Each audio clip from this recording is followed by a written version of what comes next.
여의도 사람들의 속내와 사건 뒷이야기까지 속속들이 파헤쳐보는 시간이죠. 정치 프로파일링. 정치판에 에너지와 훈훈한 온기를 불어넣을 두 분입니다.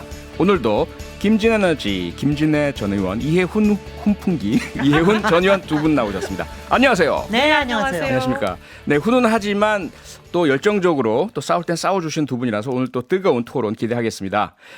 저희 오늘 그 정치 프로파일링은요, 유튜브로 생중계되고 있습니다. 저희 모습을 직접 보고 싶으신 분들, 또 댓글로 참여하시고 싶으신 분들 유튜브에서 표창원의 뉴스 아이킥 검색해서 들어와 주시면 감사하겠습니다.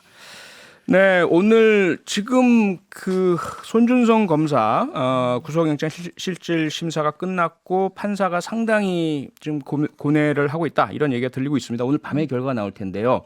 이혼 의원님, 이 사안 어떻게 보고 계십니까? 이거 뭐 명백한 대선 개입이고 정치 공작이라고 저희는 보죠. 공수처에. 네, 왜냐하면 이게 이제 우리나라 사법사상 이런 사례가 없었거든요. 네.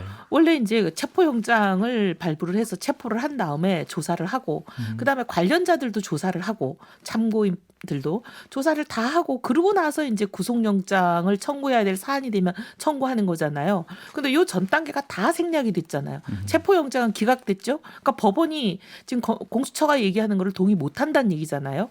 그리고 문제는 당사자 조사도 없었고 그다음에 관련된 관련된 참고인 중에 제일 중요한 김웅 의원도 없었고 네. 뭐 그건 그렇다 치지만 더 중요한 거는 영장을 치면서 이건 인권에 관한 굉장히 기본권 조항입니다. 자기 방어권을 보장해주는 헌법에 보장되고 형사소송법에 보장된 권한인데 본인한테 통보를 안 했잖아요.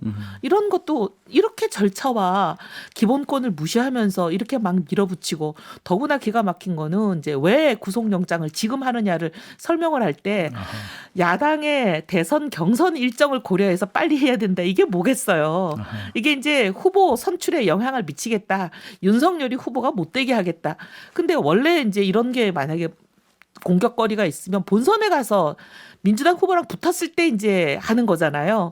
근데 이제 본선 전에 후보를 선출한 과정에 이렇게 하는 거는 자기들이 이제 버거운 후보를 본선에 못 오게 하겠다는 전략으로 저희는 보죠. 아하, 네. 김진애 의원님. 그래서 얼마나 급하면 어저께 국힘 대선 경선 토론에서 윤석열 후보의 마지막 멘트가 그거였습니다. 국정에 대한 비전도 아니고 경선에 대한 것도 아니고 손준성 검사에 대해서 왜 이렇게 사전 구속영장을 청구하냐, 자기만 제하면 되는 거 아니냐. 그래서 저는 굉장히 힘들어한다라는 거를 저는 알 수 있겠고요. 네. 저는 이거는 이제 일단 공수처가 제1호 구속영장 신청한 겁니다. 그 점에서는 상당히 의미가 있는데 9월 2일 날부터 시작해서 지금 한 달 반, 한 달 20여일 지났습니다. 그런데 이제 그동안에 여러 가지 녹취 자료나 또 복원 자료 이런 게 다 나왔음에도 불구하고 또 내부에서도 여러 가지 디지털 포렌식으로 나왔음에도 불구하고 본인들에 대해서 소명을 못 받은 거예요. 손준성 그리고 김웅 의원. 네. 그러니까 이 두 사람들은 계속 한 사람 국감 때문에 손준성은 여러 가지 이유로 원래 10월 22일 날 그러니까 나흘 전이죠. 예. 나흘 전에 그때 출석했으면 아무 문제 없이 넘어갔을 겁니다. 근데 그것도 안 나오고 11월 4일 날 나오겠다라고 네. 그러니까 4일 날 나오겠다고 그러더라고요. 근데 그렇게 되면 저는 이겁니다. 체포영장이 기각이 되고 체포영장을 할 때는 사실은 자세한 내용을 무슨 판사 앞에서 얘기하는 게 아닙니다. 조사 필요성. 근데 이제 네. 사전 구속영장은 가서 여러 가지 자료를 가지고 얘기를 하고 그거를 판사가 판단을 하는 거기 때문에 네. 과연 이런 상황에서 이렇게 소환조사에 소환이 아니라 출석에 응하지를 않는데 이럴 때 사적 구속영장이 필요한 게 아니냐, 이게 이제 공수처의 논리로 보이고 네. 뭐 그 결과를 봐야 되겠습니다. 예. 원래 구속영장이라는 거는 두 가지 사유가 인정이 될 때 발부가 되는 거잖아요. 청구도 하는 거고. 근데 그거는 이제 증거인멸과 도주의 우려잖아요. 네. 증거는 이미 뭐 공수처가 다 갖고 있어요. 검찰이 다 갖고 갔고 더 이상 뭐 할 게 없습니다. 더 이상 나올 증거도 없고. 그리고 증거인멸의 우려는 없는 거죠. 그다음에 도주의 우려. 아니 현직 검사가 어딜 도망을 갑니까? 매일 출근하고 있는 사람이. 유동주처럼 어디 뭐 도망간 것도 아니잖아요. 근데 이걸 이렇게 하는 건 어이가 없고 11월 그러면 2일 날 언제 해야 돼요? 아니 12월 2일 날 여쭤보죠. 언제 해야 됩니까? 11월 그러면? 2일 날 출석한다고 했잖아요. 아니 지금 변호사 그 선임이 늦어져서 속셈이 그랬다. 저희 좀 확인해 보니까요. 11 11월 2일 또는 4일이라고 해서 두 분 다 맞습니다. 네. 아니 그러니까 경선 끝나고 근데- 나서 윤석열 후보가 대선 후보가 되고 나면은 그 다음에 흐지부지 될 거다 이거를 기대하고 하는 대선 짓이잖아요. 후보가 된다고 흐지부지가 그거- 되나요? 대통령이 되는 이재명 네. 대상동 흐지부지 같은 안 된다, 거는 흐지부지 안 된다고 저기서 얘기해 주셨습니다. 알겠습니다. 자, 그러면 이혜훈 의원님은 오늘 밤 구속영장이 기각된다고 보십니까? 아니요, 저는 뭐 예. 이거는 각본을 갖고 시작한 거라 각본대로 갈 가능성이 높죠. 아, 법원도요? 아, 뭐 법원 요즘 뭐 거의 일체 아닌가요? 그런가요? 좀 심각한 이제 그 사법부에 대한 예. 네. 아니, 사법부가 도저히 이해할 수 없는 그렇습니까? 경우들도 있더라고요. 네. 물론 이 구속영장 심사를 담당하신 분이 어떤 분인지 모르기 때문에 아하. 그분이 양심적으로 하실 수도 있지만 네. 안 그런 경우를 너무 보다 보니까 아하. 이제 사법부에 대해서도 네. 아주 일관된 믿음을 가지기는 좀 어려워요. 아하. 김진애 의원님은 영장 마찬가지로 그러면 발부될 반반으로 보죠. 반반으로 이럴 땐 보십니까? 모릅니다. 네. 오늘 저녁에 만약 굉장히 늦어진다 그러면은 아마 예. 기각될 가능성이 높을 테고 네. 어떨지 모르겠습니다. 자, 이번엔 민주당 쪽으로 가보겠습니다. 오늘 이재명 후보가 문재인 대통령 청와대로 찾아뵙고 두 분이 만나셨어요. 상당히 훈훈한 이야기들이 많이 들리는데 국민의힘에서는 상당히 비판을 강하게 하십니다. 네. 당연하죠. 예. 이혜훈 의원님 설명해 아니 주시죠. 당연하죠. 예를 들면 민주당 후보이기만 하면 또 만나는 거에 대해서 우리가 뭐 그렇게까지 야단 안 하죠. 네. 근데 지금 온 국민적 강심사와 진실 규명이 제일 중요한데 의혹의 핵심 인물이잖아요. 그건 모두가 인정하잖아요. 근데 그런 당사자를 지금 만났는데 또 뉴스에서 뭐라 그러냐면 선거 얘기는 일절 안 하기로 했다. 그럼 뭔 얘기합니까? 대장동 얘기만 합니까? 대장동에 디귿도 안 아니, 나왔다고 근데- 이렇게 나오던데요. 예. 아니, 그건 제가- 이거는 녹음을 안 했기 때문에 알 수가 없습니다. 네. 왜냐하면 예. 대통령 집무실 있는 본관에서 만나는 사람들에 대해서는 저희가 네. 알고 있기로 예. 대통령과의 대화를 다 녹음하고 대통령 기록관으로 가는 걸로 알고 있거든요. 예. 근데 장소가 보니까 삼춘제더라고요. 네. 녹음 안 하려고 피해갔구나 이런 생각을 하죠 저희는. 홍준표 후보가 그 부분을 비판하시더라고요. 예. 예. 근데 이걸 뭐 수사 가이드라인이 어쩌고 운운하고 얘기하는 국힘당이나 윤석열 후보 측에서 특히 난리인데 네. 그럼 언제 합니까? 또 제가 여쭤보겠습니다. 그러니까 아니요, 여당 후보가 이거는요. 선출됐는데 아니, 대통령 언제 이거는 만나느냐. 예. 1987년부터 직선제 이후에 일종의 전통이에요. 아니 그거는 평상시죠. 그리고 제가 네. 분명히 얘기 드릴 거는 이명박 박근혜가 만났을 때는 네. 100분을 만났는데 대부분이 독대였어요. 아니, 근데 근데 이건 독대가 아닙니다. 계속해서 정무수석이 옆에서 배석을 했고 그리고 네. 이거에 대해서 브리핑을 했고 예. 그리고 대장동에 대자도 안 왔고 그걸 누가 믿어요? 녹음도 없는데. 뭐 아니 녹음도 없고 아니 근데 상춘제 그걸 만남에 대해서는 어떻게 생각하세요? 아니 상춘제에서 네. 만나는 건 그건 당연히 분위기가 좋은 거지요. 그걸 갖다가 그렇게 하는 게 더 낫지. 이거를 네. 말하자면 청와대 본관에서 만났다면 여러 가지 국정이 안으로 들어오는 것처럼 보이지 않습니까? 공식화되니까. 그러니까 이거는 예. 일종의 당에 관련된 거 아닙니까? 그러니까 훨씬 더 저는 부드러운 앞으로 일종의 전통으로 되면 좋겠다 싶고요. 아니요 한 네. 가지 저는 짚을 거는 여태까지 아마 박근혜 측근이셨기 때문에 잘 아실 텐데 이혜원 의원님 박근혜와 이명박 대통령 만났을 때 4번을 만났는데 4번 다 100분씩 정도 독대를 했습니다. 네. 그런 거는 아니라 이거죠. 아니요 그게 아니라 제가 예. 말씀드리는 이런 요지를 거는- 네. 오해를 하신 것 같은데 예. 평상시 아무 문제가 없을 때는 민주당 후보로 선출되면 민주당 소속인 당 대통령 만날 수도 있는 거죠. 제가 그렇다 그랬잖아요. 네. 근데 지금은 이 중요한 국민적 의혹의 핵심 인물이기 때문에 지금은 만나면 안 된다는 거죠. 대장동 의혹 박근혜 때문에. 당시 예. 후보는 이명박 대통령하고 만날 때 아무런 그런 의혹이나 사건이 없었습니다. 이명박 그러니까 쪽이 만나도 있었죠. 되는 거죠. 그 이후에 국정원 댓글 사건도 생겼고. 아니 그거는 대통령하고 얘기고. 알겠습니다. 지금 너무 뜨거워져서요. 잠깐 열기를 식히고요. 대장동 말씀 나오셨으니까 대장동 말씀 광고 듣고 와서 본격적으로 토론해 보겠습니다. 네, 정치 프로파일링 김진애 전 의원, 이혜훈 전 의원 두 분과 함께 뜨겁게 토론하고 있습니다. 자, 이 대장동 의혹 들어가기 전에요. 잠깐 동안 지금 국민의힘 경선 그 설문조사 문항 결정이 오늘 됐죠. 네, 결정이 됐습니다. 네, 어떻게 됐습니까?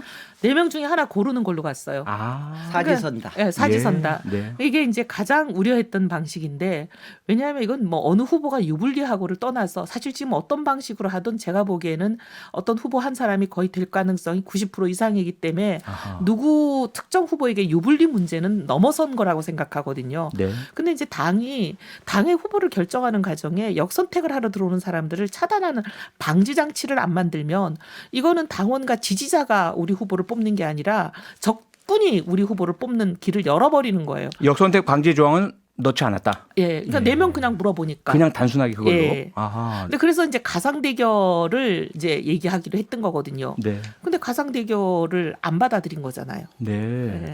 근데 아하. 저게 남의 당이니까 뭐 얘기하지만 예. 여론조사가 굉장히 중요한 거니까 네. 투표. 가상 대결이라고 한다면 4번을 물어봐야 돼요. 그렇죠. 그렇잖아요. 그렇죠. 그 듣는 사람들이 얼마나 헷갈리겠습니까? 또 하나는 얘기하면은 솔직히는 어떤 대선은 원희룡 후보도 이재명을 이긴다고 나옵니다. 네. 그러니까 여러 가지가 왜곡이 될 수가 있고요. 이거는 네. 민주당 대 이재명과 다른 후보의 대결로 보는 거기 때문에 네. 그러니까 이거를 합산을 하면은 최대한 200%가 되든가 네. 최소한 한 130% 될 거 아닙니까? 예. 120% 정도에서 100%가 딱 돼야지 그걸 가지고 확실하게 명확하게 얘기를 할 수가 있지. 네. 합계해서 120에서 한 200%가 되는 걸 가지고 다시 또 조절하고 이러면 여러 가지 또 말이 나올 수가 있거든요. 그러니까 네. 애초부터 되지 않는 거를 아하. 윤석열 후보 측에서 좀 네. 뭐 얘기했던 것 같습니다. 저는 그렇게 알겠습니다. 봅니다. 네네. 아니요. 이제 그게 윤석열 상식에 어긋나는 일을 음흠. 아니요, 그거는 너무 정말- 많이 요구를 하는 게 윤석열 후보 그건 측이라고 봐요. 전혀 잘못 아니, 알고 그렇게, 계시는데 그렇게 자신 있다 그러면서 왜 이렇게 몰상식한 아니요. 거를 자꾸 전혀 잘못 알고 계세요. 그게 아니라 요구를 합니까? 그 안을 윤석열 캠프에서 요구한 게 아니라 선관위가 중재안을 낸 걸 받아들인 거예요. 아하. 선관위가 중재안을 냈는데 안 받아들이려는 후보가 한 사람 있었지만 어쨌든 그분 나중에 받아들였고 먼저 그러면 당에서 정하는 대로 따르겠다고 받아들인 거지 윤석열 캠프에서 제시한 아니에요. 그건 정말 오해시고. 알겠습니다. 네, 국민의힘 이야기니까 뭐 이혜훈 지금 또 의원님이 그렇게 설명해 또 주신 게 얘기합니까? 뭐 사실 부합하겠죠. 일단 그렇게 추정을 하겠습니다. 네. 자, 대장동 의혹으로 들어가 보겠습니다. 황무성 초대 성남 도시개발공사 사장이 중도 사퇴를 했었다는 사실은 다 알려져 있었는데요. 네. 그 당시에 사퇴 압박을 받았다. 그리고 그와 관련된 녹취록이 공개됐습니다. 그러면서 시장님의 뜻, 시장님의 명, 뭐 이런 내용이 나오는데 이현 의원님은 어떻게 들으셨어요? 이거는 뭐 명백한 증거라고 보이죠. 왜냐하면 그 유동규 말고 또 옆에 유동규는 기획본부장이고 네. 해피르면 같은 유시 유한기라는 사람이 개발본부장으로 있잖아요. 네. 근데 이제 그래서 유동규는 유원이라 그러고 유한기 본부장은 유투라 그런데요. 그런다면서요? 그러니까 헷갈리니까 유원 유투로 얘기하면 유투가 자기 사장한테 부하 직원이 몇 단계 위에 있는 사장한테 사퇴하라고 계속 종용을 하루에 3번이나 한 거 아닙니까? 네. 그러니까 이제 사장이 이게 도대체 누구 뜻이냐? 그러니까 이제 유동규 자기 회사냐? 왜 유동규가 나보고 사퇴하라 마라 그러냐? 이런 취지로 물어보니까 네. 뭐라 그러냐면 아니 사퇴하라는 얘기가 시장님 명을 받아서 하는 거 아닙니까? 유동규가 시장님 명을 받아서 한다 그 얘기죠. 그러면서 시장님 얘기입니다. 왜 그렇게 모르십니까? 이렇게 얘기를 하고 그럼 정진상이라고 이제 이재명 지사의 측근 넘버1으로 알려진 사람. 정책 실장이었죠. 네. 그분하고 유동규하고 둘 다 나보고 그럼 사퇴하라 그러냐? 그러니까 양쪽 다 그럽니다. 그렇게 얘기를 하고 사퇴를 오늘 안으로 해야 됩니다. 이렇게 얘기를 하니까 내가 그럼 주말쯤에 뭐 하여튼 하겠다는 식으로 얘기하니까 그러면 우리 둘 다 박살납니다. 당장 오늘 해야 됩니다. 그래가지고 결국은 밤 9시에 사퇴를 받아내잖아요. 네. 이게 근데요. 굉장히 예. 억지죠. 근데 김진애 저는 의원님. 이런 거 보면은 일단 황무성 사장이라는 사람은 만약 문제가 있었다 그러면 당장 그때 얘기를 했어야 됐고요. 그 당시에. 본인이 녹취를 했어야 한 모양인데 네. 당장 그때 만약 문제가 있으면 바로 만약 시장이 저기를 했다 그러면 시장한테 도시개발공사 선양 정도면 시장한테 갈 수 있는 위치예요. 그렇죠. 근데 시장님 뜻입니까? 라고 물어봐야 그럼요. 된단 말이죠. 그걸 예. 확실하게 물어봐야 되는 거고. 네. 그러니까 굉장히 이게 석연치가 않다. 지금 7년이나 지나서 이런 얘기를 하는 거. 네. 그렇고 어쨌든 그다음에는 얘기를 한 건 그다음에 제가 사실이잖아요. 얘기를 하는 거는 왜냐하면 그동안 국힘이 계속해서 얘기를 한 게 배임으로 계속 몰아가려고 그랬던 거 아닙니까? 네. 저 이재명 시장이 당시 배임을 했다. 유동규도 근데 지금 이번에 기소가 되면서 배임 혐의는 빠졌잖아요. 네. 혐의만 있었지 배임을 그냥 증거를 못 찾은 거죠. 그러니까 여기에 요거를 살짝 더 비틀어 가지고 직권 남용이라는 거로 지금 또 한번 묶어보려고 지금 국힘은 이제 여러 가지를 던지고 있는 중인데 그 던지는 것 중에 하나라고 봅니다. 근데 저는 뭐 이건 다른 인터뷰에서 많이 나왔지만 사실은 이제 여러 그 상급자 같은 경우에는 이제 그때가 당시 재선 시절 아닙니까? 예. 그럴 때는 이제 여러 가지가 달라지고 그러니까 여러 가지 신임을 재신임을 물을 수도 있고 그런 되게 시기예요. 여러 근데 그 아마 기관장들에 대해서 황 사장 네. 같은 경우에도 이 사람도 아마 그런 데서 자기가 좀 이게 잘 안 되는 게 아닌가 해서 스스로 받아들여서 됐던 게 아닌가. 아하. 근데 저는 문제가 됐었으면은 저는 좀 말이 안 되는 게 네. 당장 얘기했어야죠. 그리고 뭐 그 다음에도 지금 뭐 네. 대통령 후보가 된 거는 지금 6년 뒤에 지금입니다. 네. 왜 지금 얘기를 하는 겁니까? 이현 의원님 그러니까 당시에 왜 지금 얘기하느냐. 왜 네. 지금 얘기를 하는 것보다 중요한 거는 네. 그런 일이 있었냐가 더 중요한 거죠. 네. 지금 그런 일이 있었다는 거는 어떻게 보면은 변개할 수 없는 아니 확실한 그럼 그 팩트인 것 부분은요. 같고 그거 자체는 저는 이제 그 유동규나 또 하나 유모식이라는 사람이나 유한기, 예. 네. 뭐 호가호위 할 수는 있을 수도 있었을 것 같아요. 근데 그 이유가 무엇인지 그때 무엇 때문에 이걸 바꾸려고 자기네도 얘기를 했던 건지 이거에 네. 대한 거는 이제 이번에 검찰 조사에서 밝혀져야 되겠죠. 이제 네. 좀 얘기 좀 할게요. 예. 지금 배임 혐의가 뭐가 잘 안 되는 것 같으니까 검찰도 증거를 못 잡아서 포기했다 이런 취지의 말씀이신데 그렇지 않다고 보고 검찰도 보면 이거는 수사가 더 필요한 부분이라 수사하는데 시간이 많이 걸리는 혐의가 있고 수사가 금방 끝나는 혐의가 있지 않습니까? 그러니까 쉬운 혐의 이미 증거가 다 확보된 혐의인 뇌물 혐의는 바로 기소를 한 거고 배임은 또 여러 가지 더 조사해야 될 게 있으니까 천천히 간다 이렇게 분명히 검찰이 얘기를 했고 네. 물론 검찰을 제가 온전히 신뢰하지는 않지만 그다음에 이제 국힘이 배임 혐의를 뒤집어 씌우려다가 잘 안 되니까 직권남용으로 틀려고 이거 녹취를 어떻게 보면 공개했다 이런 얘기인데 그렇지 않습니다. 이건 직권남용 혐의도 물론 해당이 되지만 이게 바로 배임에 걸리는 부분입니다. 왜냐하면 그렇게 밤 9시에 세상에 밤 9시에 그러니까 계속 찾아와서 사람을 압박하면서 그만둬라 너 그만 안 두면 너도 나도 둘 다 박살난다 이렇게 얘기를 하면서 결국 밤 9시에 사퇴를 받아낸 그날이 무슨 날이냐 화천대유가 설립된 날이에요. 그리고 그 이후에 이제 어떻게 보면은 사장을 그렇게 쫓아내고 나니까 1인자였던 유동규라는 사람이 사장 직무대리라면서 사실상의 모든 권한을 행사하는 거잖아요. 그 기간 동안에 대장동 사업 관련해서 가장 중요한 결정들이 다 이루어집니다. 뭐냐면 사업자 공모지침을 배포했죠. 2월 13일 날 바로 2월 6일 날 이렇게 쫓아내고 나서 그리고 3월 26일 날 대장동 사업계획서를 접수했죠. 3월 27일 날 화천대유를 민간사업자로 선정합니다. 이 네. 중요한 일이 거의 한 달 정도에 다 일어나고 그리고 나중에 가장 문제가 되는 배임 혐의에 결정적이라고 볼 수 있는 초과이익 민간사업자의 초과이익을 환수하는 조항을 삭제하는 일이 요때 일어납니다. 5월 27일 날. 삭제가 아니라 건의를 안 받아들였다. 뭐 이렇게 근데 그 부분도 얘기하던데요? 지금 예. 이제 그 국힘에서 국민의힘에서도 고발을 하겠지만 아하. 원희룡 전 지사가 네. 이미 개인 자격으로 어제 고발을 했어요. 이게 네. 뭐냐면 보고 관련해서 본인이 처음에는 보고를 그러니까 삭제한 것이 아니라 실무자들의 건의를 내가 거부한 거다 이렇게 얘기를 했거든요. 근데 나중에는 보고도 못 받았다고 계속 말이 왔다 갔다 하면서 지금 거짓말을 하고 있어요. 그러니까 이 부분이 우리는 의심하기로는 이 여러 가지 거짓말을 자꾸 하고 번복하고 말을 6번이나 번복하는 걸 보면 네. 이게 어쨌든 간에 그 초과이익 환수 조항이 들어가지 않는 데는 관여한 건 분명하다. 아하. 나중에는 보고받은 기억이 없다. 네. 그렇게 얘기를 해요. 네. 보고받은 적이 없다고 얘기를 안 하고 보고받은 기억이 없다 그러세요. 처음에는 본인이 거부했다고 얘기를 해놓고 네. 보고를 받았으니까 거부를 했겠죠. 근데 보고를 받았다는 걸 인정해놓고 나중에는 또 기억이 없다. 이렇게 계속 말을 바꾸고 있기 때문에 이게 굉장히 중요한 핵심 배임 혐의로 가는 핵심이에요 이게. 네. 김진애 의원님. 예. 그 작은 것들 가지고 자꾸 물고 들어주시는 건 분명히 알겠는데 네. 이겁니다. 저는 그냥 큰 거를 확실하게 핵심을 봐야 되는 게 예. 솔직히 이런 프로젝트가 진행되고 있는 동안에는 별의별 일들이 다 생깁니다. 별의별 의견이 다 올라오고 보고서 회의 여러 가지들이 일어나고 사람도 바뀌고 그러는데 네. 결론적으로 이거는 수익을 처음에는 예상 수익의 70%를 성남시가 확보를 했고 네. 나중에 수익이 더 늘어나니까 거기서 조금 더해서 지금은 약 55%의 수익을 5,500억 정도를 성남시가 확보를 하게끔 당시에 성남시 이재명 시장이 프로젝트를 확실하게 그렇게 마무리를 했다.